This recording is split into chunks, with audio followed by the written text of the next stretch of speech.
got these cute little velvet pants. They're about size 2T. Now they're too small for my kid, so I told her I'd turn them into a purse since they are her favorite pants. So let's go ahead and do that. So to get these pants prepped to be made into a bag, I'm gonna go ahead and cut out this elastic back here and snip off these buttons. Okay, and we can save those buttons for another project, and then I'm gonna go ahead and zigzag the elastic hole shut. I'll sew up this zipper thing so that she can still play with it and open it, but it won't open up her purse. So I'll just sew from the base of the waistband down, just so that is sealed shut. Okay, and then now I'm gonna save the legs of the pants for another project, so I'm gonna cut it off right at the crotch seam and have it come out this way and come out this way. And so I'll try and keep that in a straight line since I am wanting to box the edges.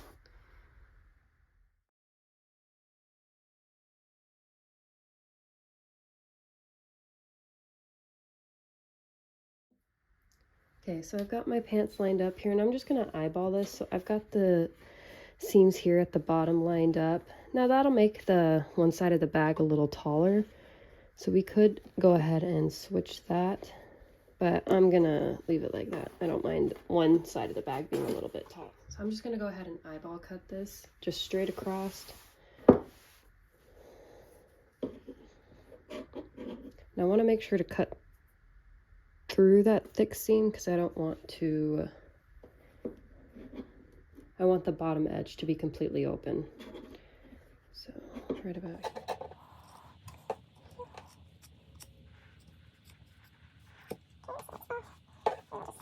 Okay, so we'll go ahead and save the pant legs for a different project. And here we go. Now I'm gonna fold it like this, just so I can make sure to even out the bottom. One side is a lot bigger than the other, so I'll go ahead and just even it up.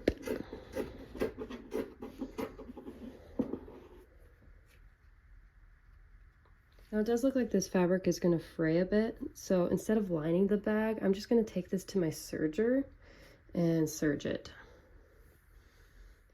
And also, once it is disassembled, once that center seam is cut, you can go ahead and line the top of the bag up and just make sure you get all that extra fabric out as well. Okay, so here's where we're at right now.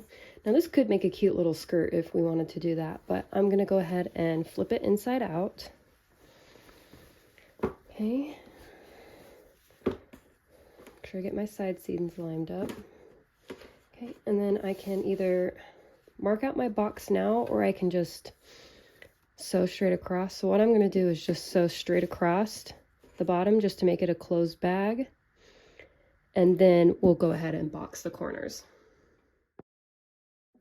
Okay, so we've got the bottom seam sewn, which I always stitch twice, and so I just moved it up a little bit since I noticed it was kind of curved. So you can just adjust as you go along, depending on the rise of your pants. You'll need to adjust that. So what we're gonna do now is box the corner seams. So you're gonna wanna figure out how wide of a base you want. So I only want like 1.5 inches, I think, for my box corners, so it'll be like about that wide. Okay, so we'll go ahead and line up the bottom seam with the side seam, and you're going to want to measure perpendicular to that seam and go sew straight across this way. So you want to sew right like that. So let me get my ruler and mark my bag. Okay, so I'm going to measure 2 inches up from the side, make my little mark. Now this is just a bar of soap. It's my favorite thing to draw on for dark fabrics, just because it washes right out. Okay, so we've got that mark sewn or drawn. Now let's go ahead and flip it over and do it to the other side. Now when you're stitching this, you want to make sure you watch out for the pocket. If your pants have any pockets, that you don't like stitch it into the box. So you want to keep that out of the way. When you're lining up the other side of your box, you're gonna wanna make sure you're pressing the seam the same way, because you don't want a twisted center seam, you want it to go the same way. Okay, so here's where we're at right now. So we've got our corners boxed, bottom seam sewn. So we're just gonna go ahead and clip off this extra fabric, and I'm gonna go ahead and take it to my serger and serge it again, just so it does not fray. Now, if you don't have a serger, you can just do an overlocking stitch on your sewing machine, or you can pick pants that are knit so that they don't fray. So I'm gonna turn this into like a drawstring bag. So in order to do that, I've got some grommets.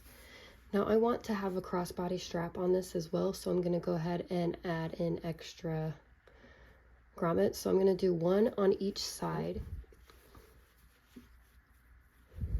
Okay, and then I want one just a little bit away from that.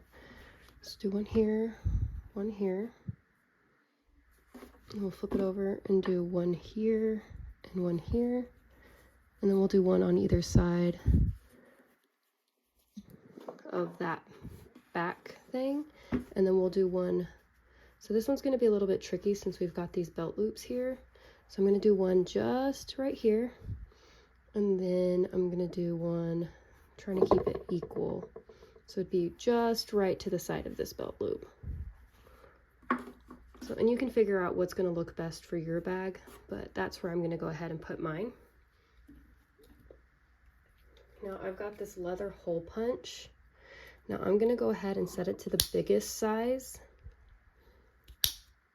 Okay, now it's not going to cut big enough, but it is going to get it started enough so that I can stick my scissors in there and cut the hole the rest of the way. And this is just kind of trial and error, because you want to open it up big enough to where you can get your grommet in there, but not too big that it's going to fall out, because we want the grommet to have a little bit of fabric to hold on to.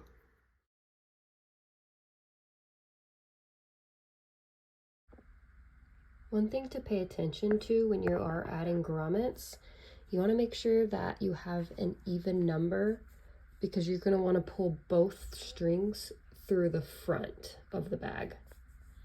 So the final step of the bag is going to be finding the length you need for your drawstring. So what I did is I measured distance around the bag, and then I added 8 inches. So that gave me enough to be able to tie it so we can cinch the bag up.